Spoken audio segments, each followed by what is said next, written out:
बिस्मिल्लाहिर्रहमानिर्रहीम। अस्सलाम वालेकुम।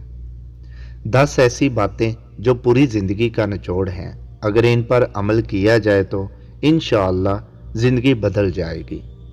शर्म की कशिश हुस्न से ज़्यादा होती है। रोना दिल को रोशन करता है। माँ बाप की खिदमत दोनों जहां में इज्जत है। औलाद के लिए जो चीज़ घर लाओ, पहले बेटी को दो फिर बेटे को दो। दुनिया में सबसे खतरनाक गुस्सा जवानी का है। किसी का दिल ना दिखाओ, क्योंकि तुम भी दिल रखते हो। गुफ्तगू चांदी है और खामोशी सोना। किसी से मिलते वक्त मुस्कुरा देना सदका है। गुनाह से बचना सबसे बड़ी नेकी है। हमेशा सच बोलो ताकि कसम खाने की ज़रूरत ना पड़े। इंसान की कल्बी और ज़हनी पाकीज़गी के ज़रिए ही इंसान के अंदर मुस्बत तब्दीली मुमकिन है, लेकिन आम तौर पर ज़ाहरी शख्सियत को बेहतर बनाने पर तवज्जो मबजूल की जाने लगी है, जो कि इंसान के मनफी रुझानात और उसके अंदर तेज़ी से बढ़ती जा रही गैर वाज़ेह सोच उसे नाकाम बना रही है। मुस्बत फ़िक्र के हामिल नौजवान ही माशरती तब्दीली के नकीब साबित हो सकते हैं, और मुस्बत फ़िक्र की तालीम मज़हब इस्लाम ने दी है।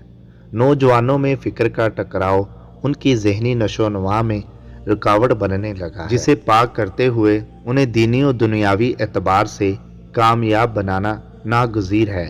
इंसान जिस्म, कल्ब और दिमाग से मुकम्मल होता है, और जब तक पाकीज़ा कल्ब और दिमाग पर कंट्रोल का मुतहम्मल नहीं होता, इंसान की जिस्मानी शख्सियत और इखलाकियात में निखार पैदा होना मुमकिन ही नहीं है।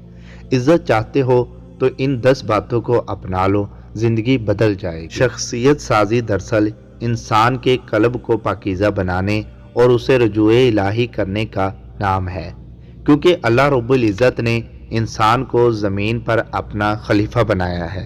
तो इंसान इन पैमानों पर पूरा उतरने के लिए उसके अहकामात को मानने के साथ साथ अपनी शख्सियत को इस तरह तैयार करे कि उससे ना सिर्फ दुनिया खुश हो बल्कि अल्लाह भी राज़ी हो जाए। इंसान के साथ बुराई और अच्छाई दोनों हैं, लेकिन जब बुराई उस पर गालिब आ जाती है तो वो ज़ाहरी एतबार से कितना ही जाज़ब नज़र क्यों ना हो जाए, लेकिन उसके ख्यालात, मनफी फ़िक्र और दीगर लगवियात से पाक नहीं हो सकते।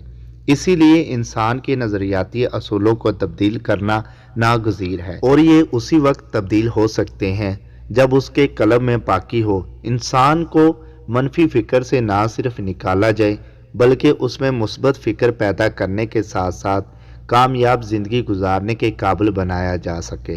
अपने अमाल पर तवज्जो दीजिए, हकूकुल अबाद लाजमी पूरे कीजिए और हकूकुल्लाह का भी ख्याल रखिए, क्योंकि अल्लाह कभी हकूक के तलफ करने वाले को पसंद नहीं फरमाता। क़यामत के दिन अल्लाह अपने हकूक तो मुआफ़ फरमा देगा, मगर हकूकुल आबाद यानी अल्लाह की मखलूक के हकूक जो आपने अदा नहीं किए होंगे उनको मुआफ़ नहीं फरमाएगा। इन पर आपको सज़ा दी जाएगी और आपकी नेकियों से इन हकूक को अदा किया जाएगा। अल्लाह हम सब का हामी और नासिर हो, आमीन। समी वॉइस को सब्सक्राइब करना मत भूलें, लाइक करें, शेयर करें और कमेंट सेक्शन में अपनी राय का इज़हार ज़रूर करें।